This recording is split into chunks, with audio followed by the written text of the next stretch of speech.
All right, we are live. What is going on, everybody? It is Wednesday. It's 5:01. We're late like every week now. It's 5:01 Eastern time, which means it's time for your Teach Better Brain Break. We are here. As you can tell, we do have a special guest in the studio today. And by studio, I mean virtual studio.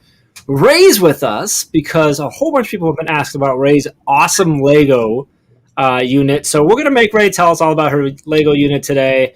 And then I got to see if I found it, but I may or may not have found a list of Tim McGraw trivia that I'm going to throw at Dave. So we might do a little bit of that. We'll see if hopefully Ray will take us too long. We won't talk about Tim McGraw, but we'll see what's going on. Hang around, jump in the comments, let us know where you're at, where you're chiming in from, and what you're taking a break from. If you got a drink or a snack, let us know what you're snacking on and drinking on. And we'll be back in about 60 seconds.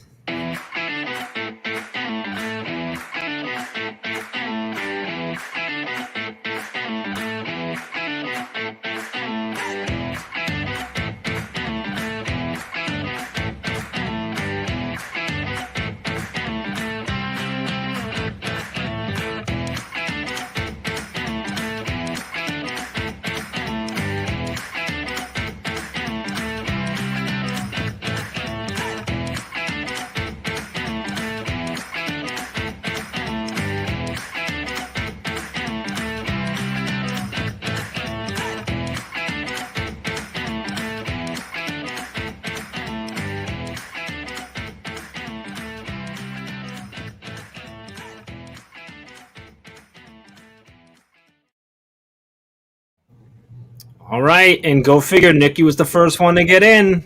Always awesome to see you, Nikki. Brandon Oates is in the house, taking a break from last minute grading. And Danielle says that, Ray, you are her gusher today. That's a reference from the email that went out this week. You did? Oh, that's right. You did talk about, like, you gushers, huh? Yeah. It was someone. Did someone give you gushers? Is that what it was? And that was like... because you said you were like gushing. I remember. You didn't read it. I did. I read the first line because she did like her little. I was gushing and then a little he in the parentheses because she was about to make a joke after that. I read it, Dave. Well, I'm glad you just paraphrase it for me now. I don't have to. Thank you, sucker. Well, you should totally read it. I gave a shout out to one of my friends, Sarah Jesse, who was just on the Virtual Podcast. She's killer. She is. So what else is going on, Ray? So like this is not. You're normally only here if Dave and I like slack and can't be here, and then you take this and like make it better with someone else on the team.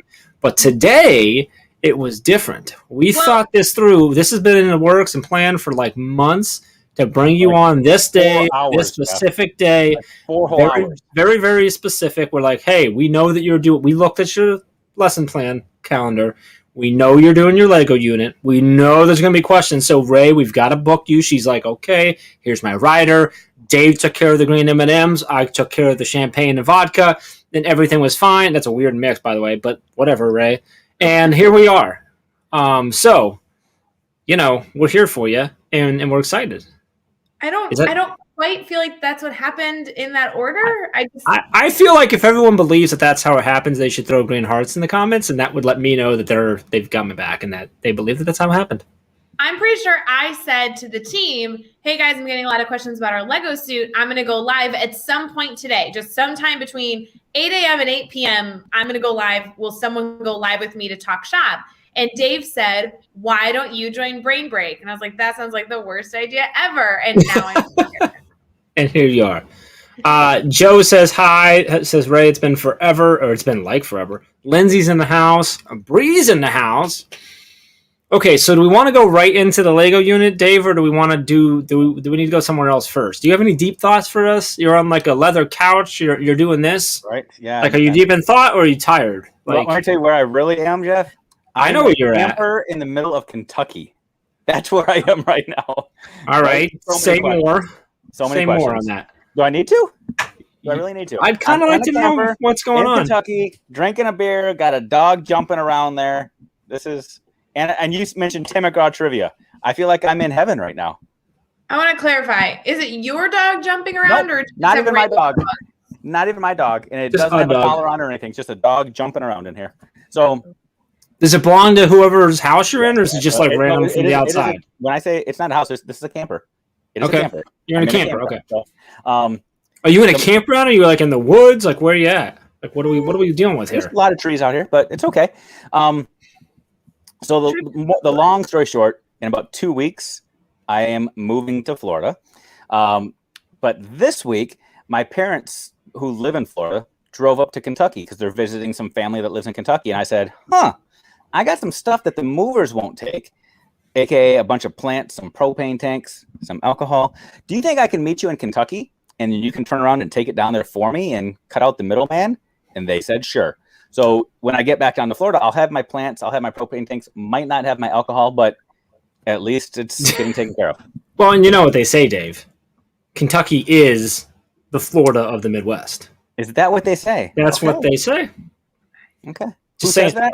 I heard it once. Okay. Mel says Ray's face is amazing. Is that like a general statement, or was she making a very like particular face during the conversation? I don't know that we want clarification. Let's just. This is the problem when we go live, whether it's somebody blowing my mind or someone saying a strange story, I just can't control my face. Are you saying that was that a mind blowing story, or was that a strange story? Where does that fall? You just pick whichever you feel most comfortable with, Dave. Okay. Gotcha. All right, so your mind. So Ray, let's talk about this Lego stuff. Sure. So you do this unit. I know you've done it before. How many years have you been doing this unit with your kids? I have no idea. Like more than 6. Like a long. Gotcha. Okay. Just so that we're all on the same page for the remainder of this interview, I'm really going to need you to have like your facts together. So this is brain break. This isn't Teach Better Talk. We're going to just make stuff up. Dave's in a camper. Like we need to get like. This is serious stuff. I've been doing this unit for about 77 years, but I didn't do it last year, so it's really like 76. But gotcha. Is this a unit? Second Mel, your face is amazing for 76. Sorry, carry on. That's very true. Yeah. So I'm curious. I'm going to like actual questions now, not Jeff being a jerk questions. Is this a unit that like do the kids that have had you like the year before? Do they tell the other kids about it, and this like one of the units that like they wait for? Always. Does it feel okay? Because you go down to the gym and like it's a whole thing. So like I gotta imagine like it gets talked about. Yes. I will have to tell you that the weird thing is that my seventh graders this year didn't do it last year because of COVID. We did like a variation at home, so they never did it all together in the classroom. Yeah. And I cannot tell you like. When we were doing the Lego challenge, the 7th graders kept running up with their phones being like, this was my version when I was stuck at home during COVID. Funny. So can you break down the unit for us? Like what's actually being covered here? What standards are you hitting? How are they operating? What are they actually building? How is it judged? And everyone has to hear about the fall. Oh, because there was a face plant from what I heard. Yeah. Dave, it was like the scissor moment. It was bad. I'll tell about that too. Okay, so apparently we're gonna have to tell Jeff about the scissor moment too afterward. But go ahead. We'll talk about it. So honestly, when everybody's asking, like, just to set the foundation, all of my class runs using 2 models that you guys always hear about from the Teach Better team because it's models that we train on. So I'm utilizing the grid method, which is the mastery framework that we use. And then I'm also using the Teach Further model, which brings our community in to bring relevancy into our classroom. So this specific unit is designed like all the units. I mean, they're all like this, but this one specifically, because at the end of the year is just something that the kids really get into, and it's geometry. And what better way to learn geometry than to build a life-size Lego suit? So students come in, they work as a entire class hour. They build 1 Lego suit, and then all the class hours compete in a final competition, which we just had on Monday. So I had 1st hour, 4th hour, 5th hour, 6th, and 8th. So 5 total classes. They had 5 different designs. Everything's a secret. Nobody can know what the plan is or strategy of other classes. It's a big secret. And students honestly work in groups of 2 this year because they're building a part of the Lego suit. So they have to work together to have all the pieces fit, the 2 arms, the 2 hands, the 2 legs, the torso, and the head. So we have a ball. And it covers... Dave has questions. I have so many geometry, it covers area, perimeter, surface area, net, and volume. That's what we cover in this unit. First of all, I didn't pull this out earlier. Completely random. You're not wearing black, but you're still matching Jeff. So well played. Wow. It just came out of nowhere. Sorry, it's brain break. That's what happens. But I love how you said this statement. What better way to learn geometry than make Lego suits? So it's just happenstance. It's just what you do, right? It's what all of the best geometry teachers make Lego suits. But Ray, I've seen the pictures on Instagram, but I don't know if I hadn't seen the picture on Instagram that I would have any idea what a Lego suit is. Okay, literally, so walk me through that. You're building a life-size wearable costume, essentially, and we base it off of what a Lego man looks like. So if you literally Google like Lego man, right, you're going to see it. And we need to build a wearable suit for one model. We have a model in our classroom that is voted on at the very beginning. And the model has to not only wear the suit, fit into the suit, but also compete in the suit. So does each team have to have like so many bricks and so many circles, or like are there requirements that they have to have? So not so much. I used to make it really structured, right? And instead what I started doing is, because they're building a grid, everyone learns the basic elements of these tools and resources, the basic elements of what a Lego suit and what looks like geometry. There's an example of, I think, the hour that should have won, but they lost, unfortunately. That's a Lego suit, Dave. I love that Lego suit. That's a good one. Sorry, I didn't mean to interrupt you there. No, you're good. So I used to really structure it. Now we learn all the basics and we apply as needed. So I used to say, every group has to have a circle. Every group has to have a trapezoid, blah, blah, blah. What I realized is allowing it to happen organically allowed for the same outcome, but provided us with a different lens in the relevancy and the urgency to learn the content. So I didn't require it this year. We just kind of went as is. And then as we approached hurdles where we needed the understanding of three-dimensional shapes and measurement, we problem solved as we went. That's so cool. And then the competition piece of it. You're teaching 11 and 12-year-olds. So I know competition can be woven into anything that you teach at any time to raise the game of creativity. But you said this was the one that you think should have won, but it's not. How does somebody win, and what are they judging?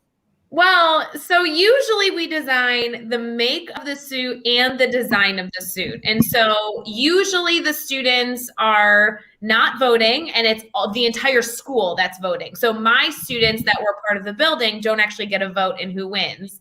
And usually it's a half-day event where they're moving around the school with a partner, they're earning signatures, they're getting badges, they're getting photos. Okay, hold on, time out for a second. So like you do this unit and the entire school comes together to do your unit?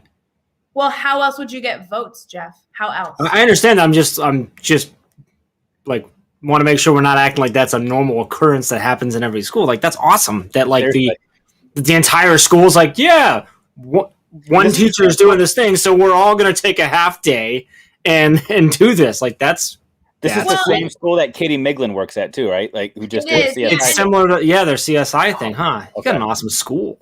We do have a great school. That's something I work in. You know, the fun part is like everyone just goes with the flow at the school that I work at. Everybody's doing something great, and then when something great comes in front of you, you interact with it. So with the Lego suit, usually they're walking in and out of classrooms, they're moving around the building. And the funniest part of it is that if it's not well constructed, the costume and the Lego suit's like falling apart as they're walking. It's like a disaster.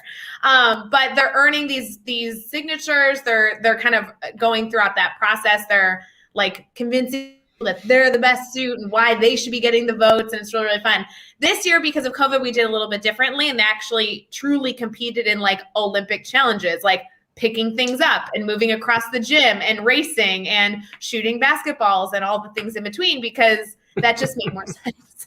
That is so cool. It's a great way to wrap up the school year and just have a lot of amazing memories. But B, it takes like the innovator's mindset and the engineering practices. Everything gets woven into this math class. You now got science when they're talking about engineering principles and what works. You could even argue PE is involved. You could talk social studies if they were bringing like the Olympics into the conversation.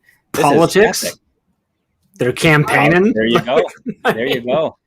But seriously, competition. I mean, like all that stuff. Yeah.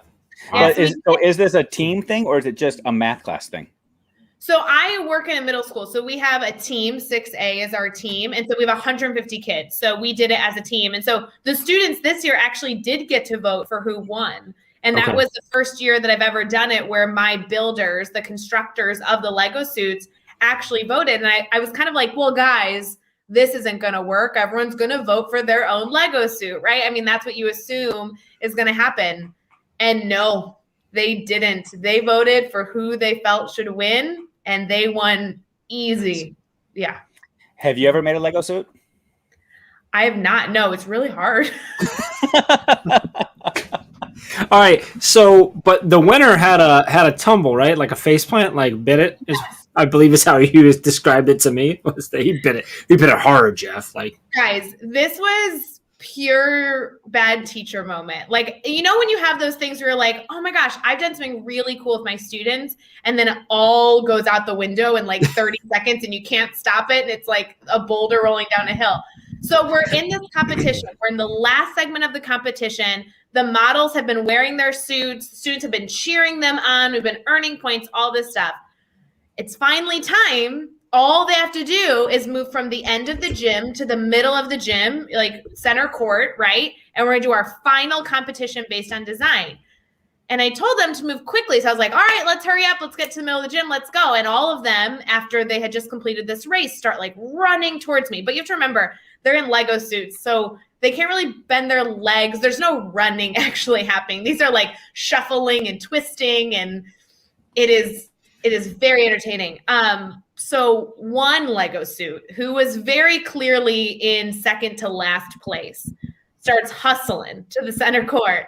And it was like slow motion. All of you can imagine it, that he lost his footing and went straight face forward, but they're in arms that they like can't necessarily bend and move. Those are secure as well, just like a Lego suit. He didn't even try and brace himself, and he fully face planted in front of the entire group. And of course, everybody gasps and starts cheering and wants to know if he's okay. He was okay. And then let's just say that every student in that entire gym was like, he just won.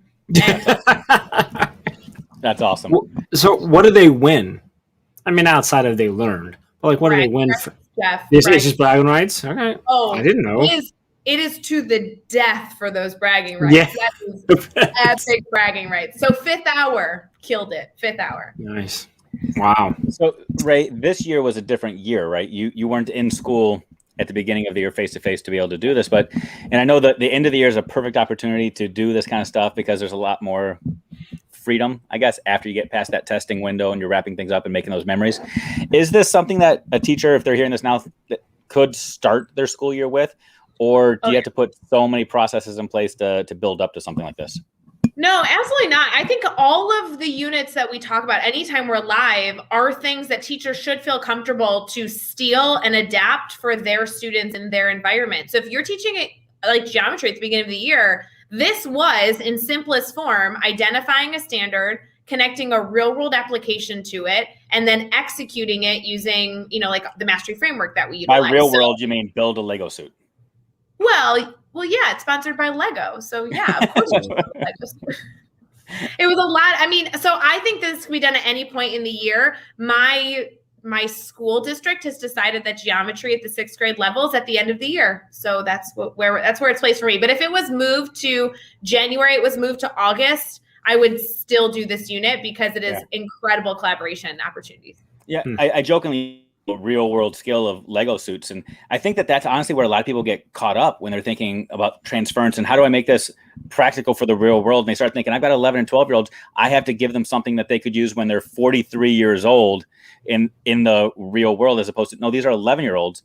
They play with Legos. World. Yeah. They play with like, eventually they might have to go out and engineer a tool or make something. But right now they play with Legos. Let them build some Legos, make it real world application. So, well, and that's a part of some of the lesson planning strategies that we talk about with Teach Further is when we talk about real world connections, we're not only talking about your students 20 years from now, we're talking about right now, how can they step to out of their world and see your math class, your classroom in action. And so for me, I knew I wanted them building. I knew I wanted them constructing. I couldn't afford to buy Legos for every student in every part of my day. And so cardboard and tape, okay, those are resources I can collect and get donated. And then when it came to construction, it was sponsored by Lego. I'm like, wouldn't it be wacky to pull off something really crazy? And so the students really get into it. And to be honest, this was the first year I also did it with remote learners. We did it in a very different way than we did during the spring of 2020. The spring of 2021, we changed the project completely. So our remote learners were a little bit more involved and a little bit more in community, and they still got a lot out of this experience. I'm confused real quick, Ray. When I was a classroom teacher, I didn't realize you could change lesson plans year to year. When I went back to my file cabinet and opened it up and pulled out the red file, it stayed the same every year. Did you just have to pull out whiteout and white out your lesson plans? And yeah, like a really big eraser. You know what I mean? Oh, yeah, it was really good. No, because last year, if you guys remember, spring of 2020, no one knew what they were doing. We were all trying to survive. We were all adapting. But at that point, there was no expectation for students to be learning. There was no expectations for teachers to be even reviewing new things. But my students had heard about the Lego project. So we did a really, really slimmed down adapted version. We had a ton of voice and choice, and it really had little expectations and more just opportunities for exploration, if that makes sense. Mm-hmm. And this year, I did try and tie it a little bit more to the standard expectation.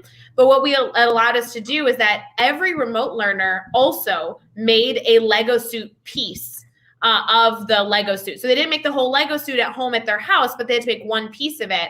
And what they did is we took all of our remote learners and they built a Lego suit together. So Justine made the leg and Justin made the head. And, while they weren't together ever, they collaborated on what's the design of the Lego suit going to look like and how can we come together the last day and hold up our pieces and show that they fit. And so while they didn't have one model because they used their own bodies as the model, the Lego suit in theory could be brought together when we're all able to come together and should all fit.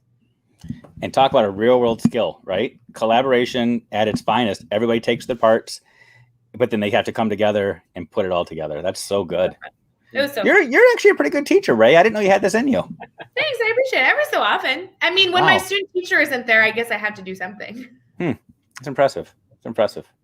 So fun. It was a great way to end the year. Okay. That's cool.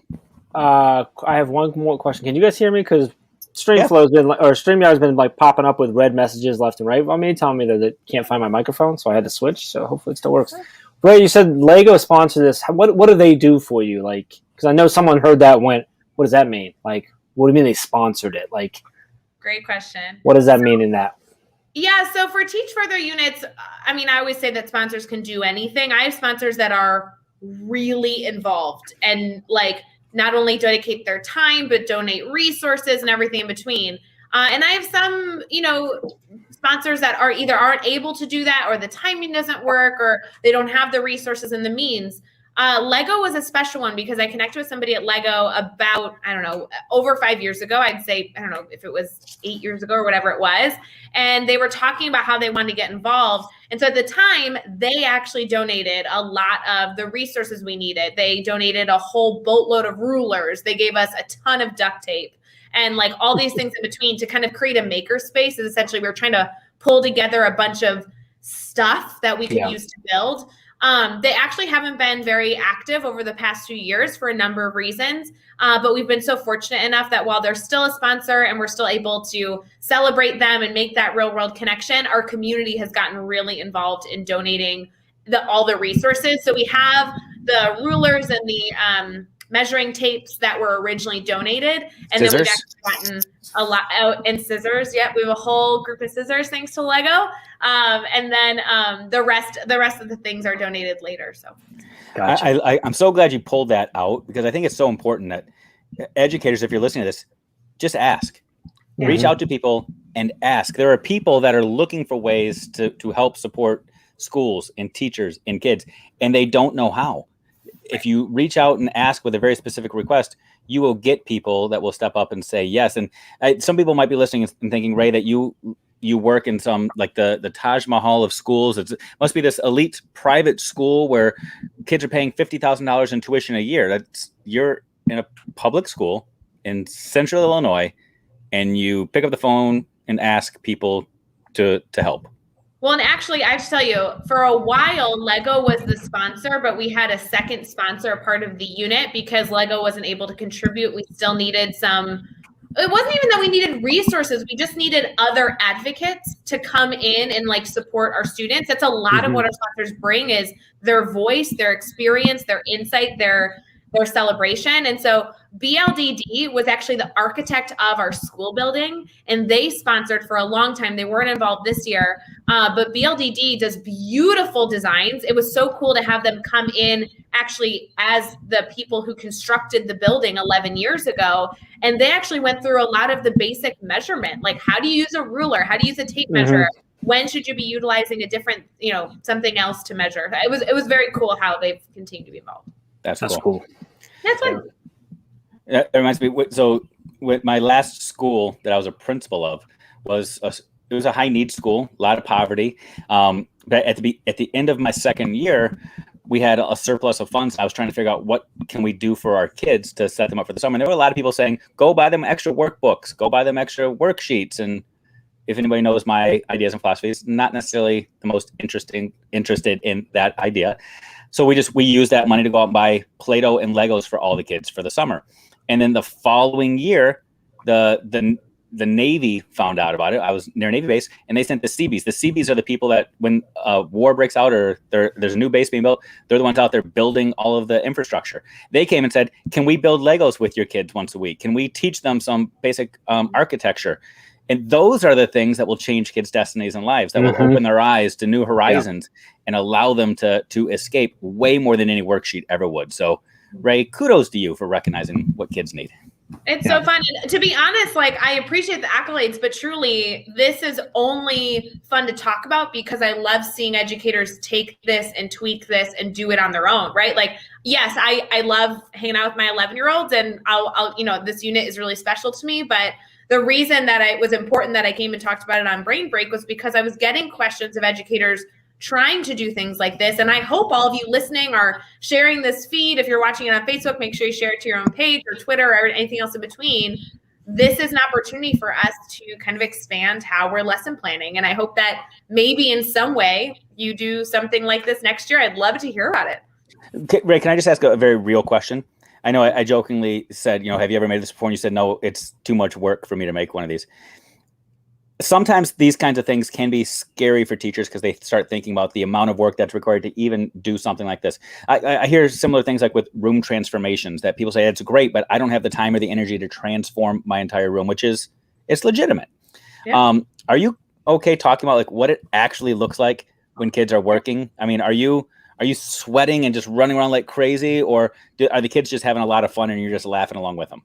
Yeah, so let's go through like actually what I did prep-wise. So prep-wise, I created a grid, which I would already have done even just for my geometry unit. But what I actually cheat with this grid. This grid is only 3 levels. And so I know I don't tell Chad because I know we always recommend grids are 5, but I cheat because we have 5 levels because you want to have this like never ending process for students to explore. But for me, that is building. Like you can always enhance your piece. So it really doesn't even, I don't even need the other stuff. So competition in a sense is that 5th level. So you're good with that, right? It's great. So okay. I build my grid, and that is a big part of my lesson planning that I already would do regardless of the lesson that I was doing. Truly, I tell my students about a week before the unit starts to start bringing in cardboard. We hand out flyers, we send emails out, encouraging people to donate resources, and we kind of have a list of what we want donated. At this point in time, because I've done this for the past few years, all I need is duct tape and cardboard. Like I have everything else I need, like the rulers, the tape measures, the scissors, the colored paper. I have all of that already, but you could get that donated. And so we send this out to business leaders. We send this out to community organizations, send this to parents. I mean, we just ask everybody if they can donate their junk. Then I collect it in my classroom and I do it. You guys can look at my Instagram. It looks crazy, but my furniture folds up really, really well. I use folding tables in my classroom. They're like $30 on Amazon and I love them. I've had them for almost 10 years and they are in tip-top shape. And so I put all my furniture away so we have a clean room. And then I tape off sections like a crazy person where it's like, this is our cardboard space. So it's like the full wall is like, there's, whatever, however much space. And then there's a piece of tape and the cardboard has to stay within the tape in the wall. And then I tape off like where we put backpacks when you walk in. This is the backpack spot. And then every single class hour gets their own cube, their own square, essentially, to keep all their junk in hopes to try and organize 11-year-olds as we're cutting with scissors. And that's about it. They spend the first week, the first few days, however long your grid is, kind of doing that prep work. And they're starting to see the cardboard fill up. They're starting to see the resources come out that as they get into building, they'll begin to use. And then the rest is just watching them try not to cut themselves with scissors. That's awesome. That's awesome. I feel like this is something I want to do with my own kids this summer. I'm going to have a lot of packing boxes that they're going to have a blast. This is do it. What are you doing this summer, Ray? Do you feel like you can make a trip down by me doing this with my kids? I meant, Ray, do you want to come down and do this with my kids? And Dave, I did this remotely with over 40 kids, so I could do this remotely with your kids. Done. I have the tracking page all set up and everything. I'm gonna throw it out there, like Teach Better team retreat, little team building activity. Oh, I love it. Just throwing it out there. I love that. it. Could be fun. I will say, guys, the easiest way to get this started is I have 4 YouTube clips. I use them every year, and it's 4 different examples of Lego suits that like pro people build, like the professional crazy people. Time out. You lost me at professional Lego suit builders. What? Okay. That's a career choice? Oh yeah. Oh, you Google that. Oh my gosh. Okay, go to YouTube and search cardboard Lego suit. There are 4 videos that are so incredibly good that once you show those to students, like I don't need to show them anything else, they got it because they see like what the vision is and then they run with it from there. Wow. I feel like that's kind of how I feel every time I watch Jeff Gargas with something. I'm like, oh my gosh, that's what I could be one day. And I just strive every day. So you're telling me that this is something else like that. There's something online that's going to allow me to, all my pizza boxes and my beer cases can be cut up and that could be my job. Oh my gosh. I'm not sure that it's like the same as watching me. It's probably a little bit different. Maybe a little more inspiring, I would think. Wow. Okay. Huh. Anywho, so if any of you are listening, I think I've answered all the questions I think everyone submitted to me throughout the past few days. But if you guys still have questions or you need anything, I'm willing to share any and all. So just keep thinking and hopefully you guys can do something awesome. And if we can be in any way helpful, let us know. Danielle's volunteering herself into the retreat there, trying to get in. Anyway, so I feel like I'm supposed to be. I should change my shirt right now and just have my Team Ray shirt on or something because you really should. That was epic. That was epic. You really should. So I have to ask this before we transition. Ray, is this kind of what you have always hoped the Brain Break would turn into, like actual stuff being shared with people? No, this is too serious. You got to get into your stupid game you want to play. So one last thing on the Lego thing, because I saw a documentary on Lego before, and apparently Lego employees really, really don't like when people call them Legos. They're not Legos. They're Lego blocks or Lego pieces. It was like a thing. They talked about it for like 35 minutes on the documentary. It's the plural. Yeah, the plural for you don't call them Legos. It's Lego pieces. Lego. So now I literally can't. They were like intense on this documentary, and I'm like, I'm never going to refer to them as Legos ever again. So I was going to ask you that when you're like with them sponsored. I'm like, do they know that you call them Legos? Were they upset about it, or was it just these people on the documentary? I don't know, but it was like. It was like a thing. Like, they were like, the one guy he's like, don't you come to Legoland and call these Legos. These are Lego blocks or Lego pieces. And they may have been doing it for the camera, but it was like a thing. Anyway, it was just one of those things that sticks in your head. That's the things that I remember right there. I say Lego suits, so I don't know what you're talking about. I was talking to Dave. Dave said Legos a bunch. I don't know. So, Dave. Yes, sir. Well, the first piece of trivia I'm actually gonna throw to Ray. Ray, who is Tim McGraw? A country singer. Give me one song Tim McGraw sings. Take my money, Sigma? No. Ooh, going old school. Oh, that's like 1993. that's like the real stiff. Oh, that was good.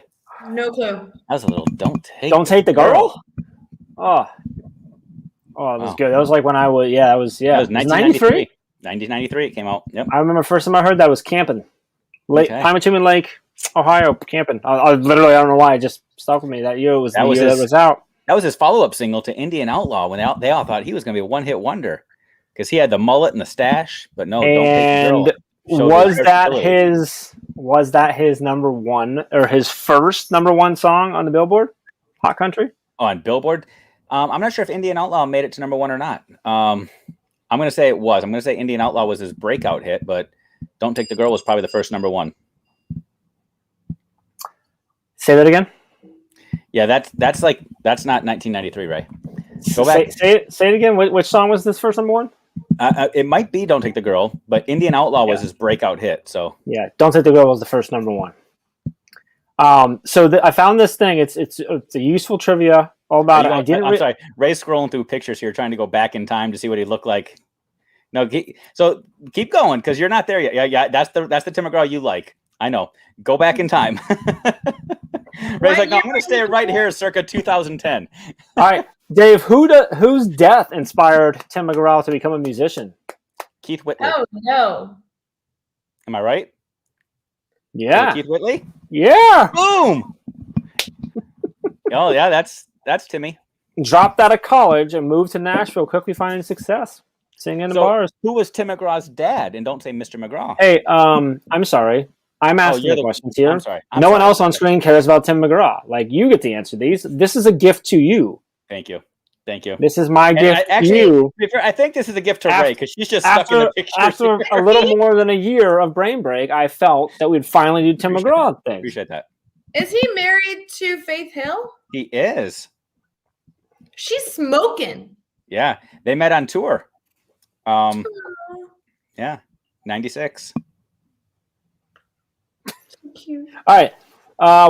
You mentioned his father. What sport did his father play professionally? His father played for the Philadelphia Phillies as a baseball player. Tug McGraw.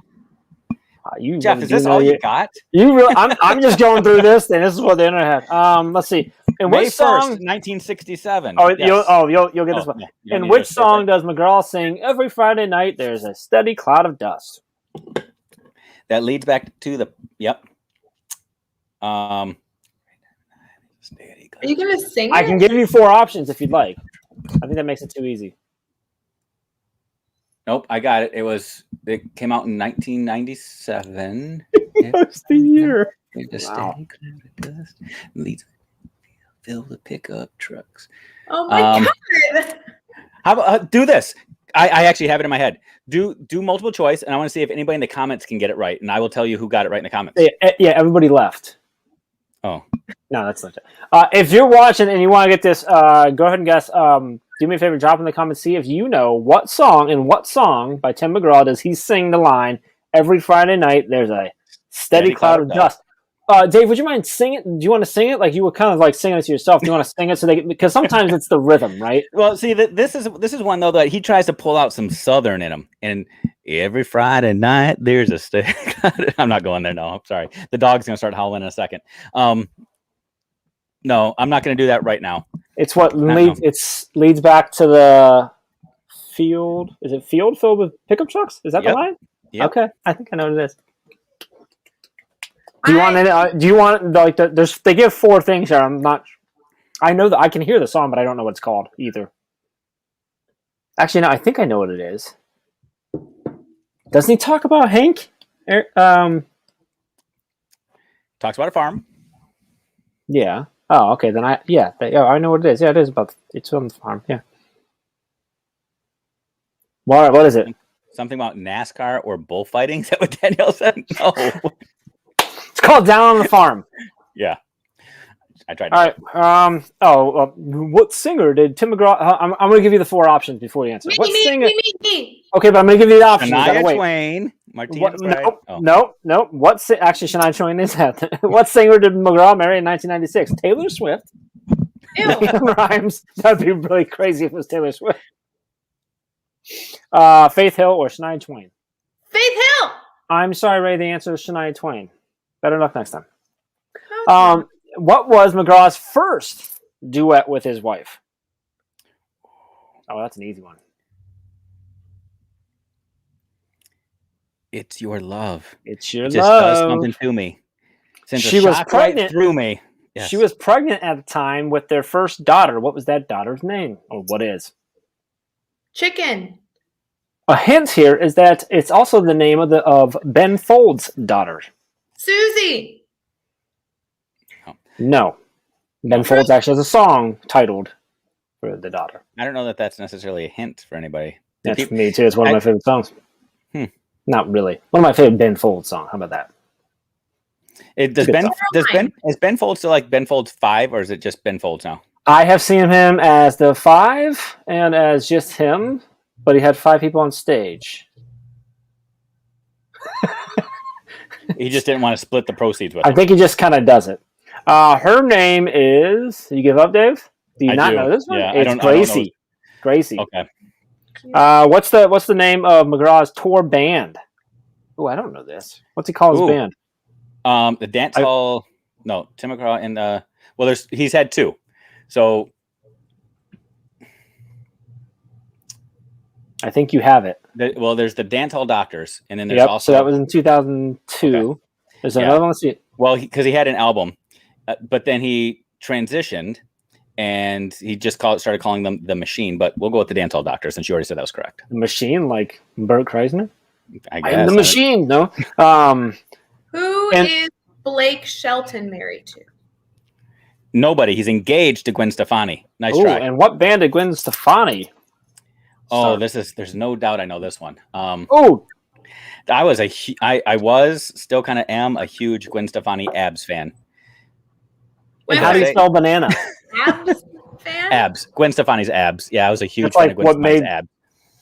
She used to wear these little teeny shirts when they were in. I mean, I know what abs are. I wasn't confused. Her stomach was like her thing when she was younger. I'm And she made all of her own clothes too. Like that was a I'm big more thing. A Gwen Stefani fan than anyone else we've talked about so far. So I'm in. I'm sorry, Dave. I asked the caught in follow-up her spider question. web. What? I'm sorry. The follow-up question was, how do you spell banana? You're trying to get me to sing, aren't you? Yeah. And what song does Tim McGraw sing? My head is pounding in this border town fog. Same album. You got an old list here. No, it's a list. I googled it. It was the first thing. Refried Dreams. Is it Refried Dreams? You got it, man. Nailed it. What was his first professional acting gig? Oh, I think I knew this one. I don't know this this acting one. before The Blind Side. Wait, I know. You do? Go for it. Yeah. I'm looking at. It's on a show that was starred by a pretty famous comedian. Okay, Jeff so Foxworthy. it's Yeah, either it was. Jeff Foxworthy show. Wow. Yeah. Were you there, Ray? Sorry, I'm sorry. I was trying to beat your Google. I googled. There is a page 2, Dave. We're gonna go to page 2 now. Let's do it. During the 2000 George Strait Country Music Festival, Faith Hill interrupted McGraw's set dressed as a blank. Chicken. Not one of the answers, but go ahead. I was with you on that one because I have no idea. The options are a French maid, a rabbit, a police officer, or a dominatrix. Wow. The first one. Since it was a country music concert, I'm probably going to say the police officer. However, if it was the French maid or the dominatrix, well played, Faith Hill. It was a police officer. There we go, because it was a country music concert. Interesting fact. Back in college, prior to the year 2000, I actually got to be a bouncer at the George Strait Country Music Festival, and I got to go hang out for 12 hours and just listen to country music and be a bouncer and basically tell people put their Pabst Blue Ribbon down because people behind them couldn't see. Interesting. Yeah. It's not interesting, but it's a fact. Dave, you've lived a life. I've lived a life. I've lived a long life. Dave, what current rap artist who's on his way up a little bit and very controversial said the line, George Strait or George Gay, it's all the same? Think about that one for a little bit. What was Tim McGraw's? I don't know. I was going to say Little Nas X. No, not quite that fame level yet. A little lower. The Baby. No, not the Baby. Everything's the Baby. I don't know. Tom McDonald, actually. It's just that was a really random fact. I apologize. Okay. What was Tim McGraw's first tattoo? This is one of those things that if you know this, I'm not sure. He has I'm okay with it. A Jesus fish on his inside bicep. But what is his first?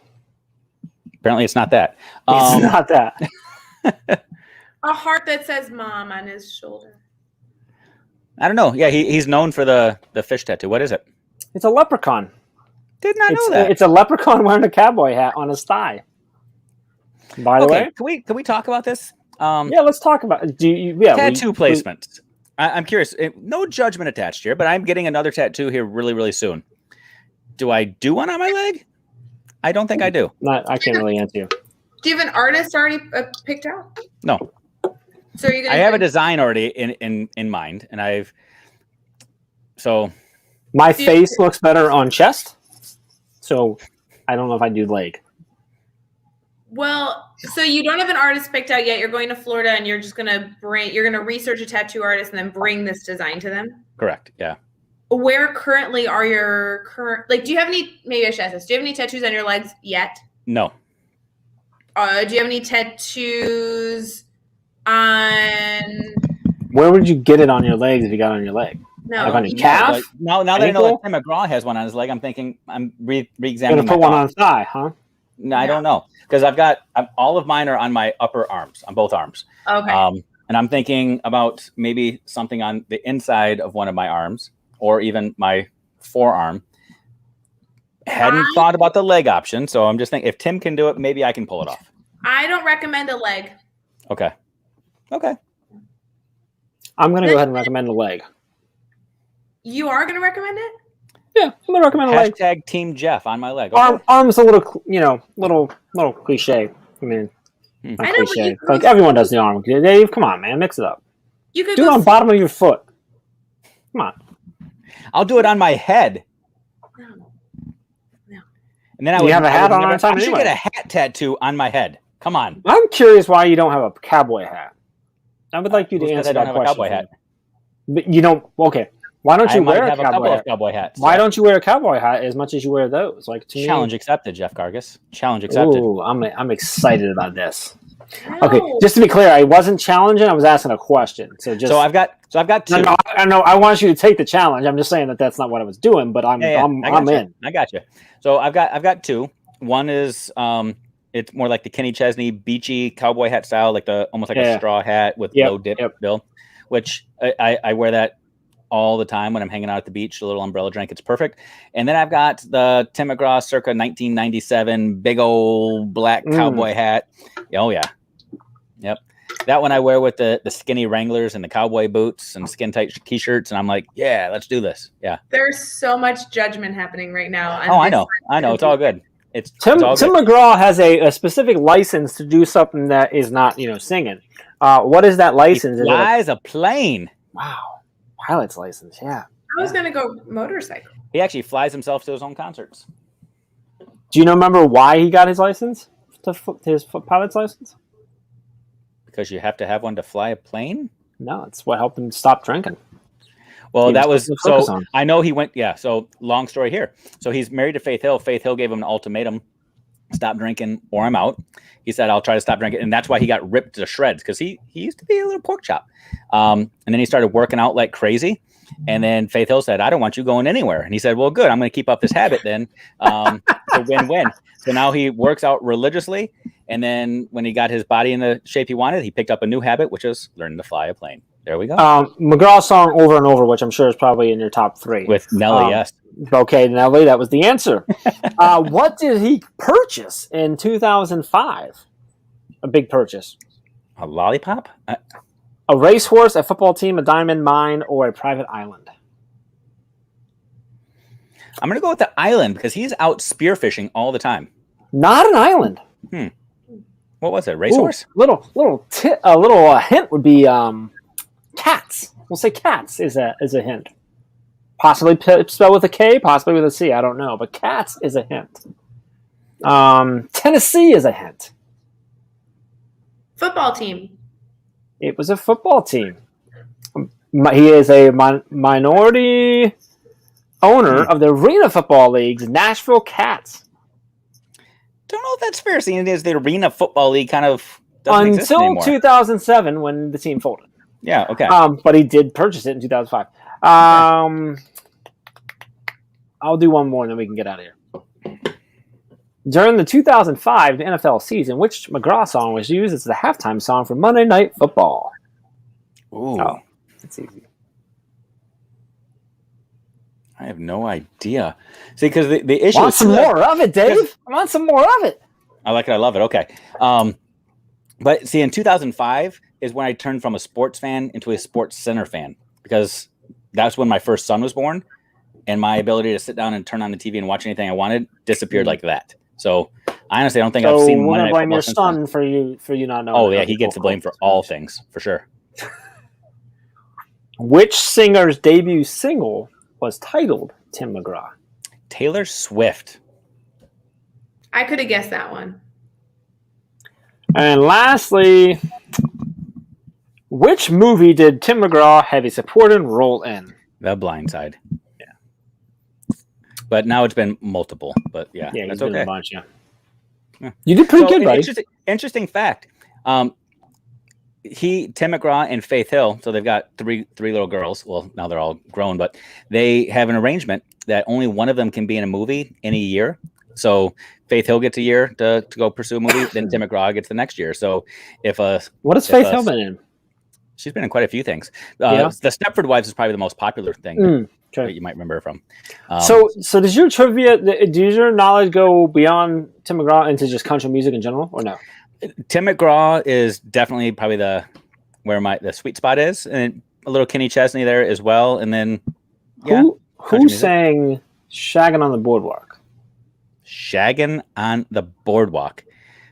Born, blew up, and started everything in Myrtle Beach, South Carolina. Became one of the biggest country music bands in the history of music. One of the biggest country music. Yeah. Okay. They're actually they blew up in Myrtle Beach. That's why the Alabama Theater's so you got me with the Myrtle Beach. I was thinking, I thought you were going to go with like Darius Rucker, but I was like, no, because Shagging on the Boardwalk, dancing on the boardwalk. Yeah. See, that's my country music. That's some country music right there. That's how I grew up. I grew up on Elvis Presley and the Beatles, and I grew up on Neil Diamond, but Tim McGraw, speaking of Don't Take the Girl, came out in my junior year of high school. And that's when I was like, oh, this is kind of interesting. And that's when I fell into the trap. So we were down there because my family goes down. We've gone to the beach that's about 40 minutes north of Myrtle. And we went down there. And when I was like 18, 19, something like that, my mom was like, Alabama's playing at the Alabama Theater. Like, Dad and I are going. Like, there's no question. Like, do you want to go? I'm like, yeah, I'll go. I love going to concerts, whatever. And like, I know who that is because I know I grew up on him. I sang every word to every single song. I'm like, oh, I guess I know all of Alabama. Yeah. Because it was just always playing. Like, and so then I've went and seen them several times since. They are incredible in concert. Cool. Like, just their showmanship. It's nuts. In August, coming up here in just a couple months, I'm going to go see Thomas Rhett. Are you familiar with Thomas Rhett's work? Yes. I'm going to go see Thomas Rhett at the Wharf. It's an outdoor amphitheater down at Orange Beach. One of the first dates that I guess we'll call it a date. I don't know. We were with my parents just because it was like a double date. With my wife was Gary Allen. Oh, really? And, yeah, when he was during his height. Yeah. Which was a fun one. Cool. We went to the House of Blues, and I thought my dad was going to fight some people, and he's not like a fighter, but these young punks were like moshing almost at a country show, and my dad was just like trying to protect my mom. I'm like, oh, my dad's ready to throw down. You try to protect your dad. My dad's got it. He's cool. Okay, fair enough. Okay. I wasn't looking to get punched or anything either. So, so I'm curious. Like, do you know like stuff like which single recorded the first country song to sell 1 million copies? The Thunder Rolls, Garth Brooks. Garth Brooks. Oh, get out of here. That would have been my guess. Vernon Dahlhart. Yeah, I got nothing. It's the wreck of the old 97. Okay. That he recorded in 1924. Okay. That's probably why it sold 1 million copies because it was out for. Like, fair enough. So, who's known as this is the last one, then we're done. Who's known as the singing brakeman? See, you're bringing out like outlaw. This is like actual country. This is like outlaw, like George Yeah. Jones and stuff like that. Tim McGraw's like right on the border. Like he was one of the guys. Tim that McGraw kinda turned the got corner. things go. He opened the door rolled the for guard- he opened the door for Kenny Chesney. Yeah, Kenny Chesney just opened the gates for everyone else. Garth Brooks said, "Come on over, guys. Country's kind of cool." Tim McGraw said, "I'll step in and fill that lane." And Kenny Chesney said, "Everybody, let's just cross everyone over else back." is like, "Oh, I guess country can just be pop from here on out." And Ray just sat back and said, "No, it's still not cool." But good conversation, guys. And the whole time, Hank Williams like, "You guys just ruined everything." That was fun, Dave. That was my treat to you. Why, thank you. Because anytime we talk about stuff like that, you're always like, "Yeah, can we listen to Tim McGraw? Is it about Tim McGraw?" I didn't realize how like intense you are. Like you're like an obsessive fan. Well, I may have because seen listen, sometimes. Yeah, there's a whole lot of that. Like people who know me know that like I'm a huge Bon Jovi fan, and I know a lot, but like, so you went a little deeper than I care to go. So I'm gonna way overshare because I finished my beer here. So I'm gonna way overshare. My obsession with Tim McGraw is so much so that I know a few weeks ago I jokingly told you guys I shaved my head because of somebody else. No, I actually first started trimming my hair super short when Tim decided it was cool. My facial hair always follows Tim McGraw's facial hair pattern. This is the overshare. I may or may not actually have shaved my chest a few times to match what Tim McGraw does as well. Like I am that obsessed. Yeah, just saying. We have entered the creepy zone. Welcome, friends. Welcome. You're welcome. You are Hey, welcome. Ray. Hey, Ray. Have you ever seen my judging face? This is Numerous it. times, but not on camera. This is it. That's interesting. So when you guys see me next and I've got that tattoo on my leg, you'll understand. And it's a leprechaun with a cowboy hat. Not the leg. Not the leg. Go arm. Do a sleeve. Okay. So you want me everybody does a sleeve, Dave. Come on. more Adam Levine, less Tim McGraw. I see what you're saying. Okay. I got you. I mean, Tim McGraw looked great. I think you should go full on Ben Affleck, dragging on the back, like just No, I think I'm okay with that. Think so. just do it. I'm okay. I have a buddy in high school who right here, Mike Tyson's face, That's a choice. like big, and then got it. I think if I remember correctly, he got it edited when Tyson got the face tattoo, and then he's got it covered since. But no, in his defense, he was a boxer. He won like he was the most promising fighter in Ohio and stuff. But like Tyson's from his home base is in Ohio, right down the road from us and stuff. So I connected, but I'm kind of like, that's a big Mike Tyson face on your back. Yeah, I never actually said that because, like I said, he was the most promising fighter in Ohio. So everyone was like, "Dude, that's awesome. That's really I want a Mike Tyson face in my back." Anyway, now he's a nurse. When Tim McGraw decides he's ready to start sponsoring Brain Break, you guys can both say thank you to me. Okay, just let me ask you something, and maybe he already has, but like Tim McGraw launches like an NFT project, and then it's like now in this market, it's going to be ridiculously expensive. Are you like draining the retirement and just going? Yep. Interesting. Yep. Like obsessed with his with like Gary V and but I didn't drain anything and purchase. Nope. I didn't go on Gary's. I'm legit. I also don't know Gary's kids' names or where if he has a tattoo or where it is. Yeah, like if I could become somebody else. That's all right. So next time I have an opportunity, like you and I, we're gonna go to Tim McGraw. Yeah. Done. Is he touring this year? Do you know? Is he touring? He is. He's actually Mount Pleasant, where Central Michigan is. He's got a concert he's doing outdoors in August. So I might have to schedule some work. You coming up? I'll go. Okay. Let's go. I'm in. Okay. I'm in. You will see 12-year-old girl Dave Schmittou like you have never imagined. I love it. I promise that. Done. Okay. Ray's coming too. Making it happen. I've been to concerts, in 2 years, so I'm ready to roll. Sweet. 20 times? Is it 20 times? Seriously? You said that earlier. Mm-hmm. Is that like legit? Yeah. Gotcha. Yeah. Okay. All right, we got to roll. We're almost done here. If anybody's left. Ray, what else we got going on? Tomorrow night's Mastery Chat. Ooh, it's not Mastery Chat anymore. It's hashtag Teach Better Chat. And I know the conversation is basically learning loss. Is it a real thing? Like I saw that and I was like, ooh, I'm intrigued now. Ooh. Yeah. That's good. Who's leading us tomorrow night? I usually pull this up and I didn't. I should know, but Dave is going live with us after the fact, which Oh, you really? I am. I'm really excited for. I am. Thank you, Dave. Not from a camper in Kentucky. So Oh, are you gonna be home? I will be home. Yeah. You gonna be home by then? Gotcha. All right, are you looking who it is? I'm looking real quick to see who it is because I usually bring it up and I didn't. I apologize. I was just so excited to have Ray on here. I'm stumbling over my thumbs here. That's all I cared about. Oh, today. Alexis Shepard. Oh, fun. I can hang out with Yeah, Alexis. She's fantastic. Yes, you were lucky. Yay. So we got that going on. What else going on, Ray? Anything else everyone should be aware of right now? Got some webinars coming out. All the webinars are out now. Yeah, that's going on. Bunch of webinars. If anyone's looking for some PD this summer, there's a bunch. You can check those out on our homepage at teachbetter.com or on our PD tab, whatever is easiest for you guys. Make sure you hit Dave up on Twitter or Instagram Instagram. Let him know what tattoo he should get and where. That'd be great. Where? And we'll be back next week, same time, same place for another Brain Break. Ray, thanks for coming and hanging out, like making us cooler today, and sharing your Lego stuff. Yeah. Hey, Dave? Ray, next week, Wednesday, June 2nd, I get to see you. We're going to be together in person. Carry on amongst yourselves there. Just wanted to brag. Yeah, earlier today, I told Chad. Go ahead. What? Have you picked out your outfit? Have you figured that out? The pressure is on. Make sure it's black. Yeah.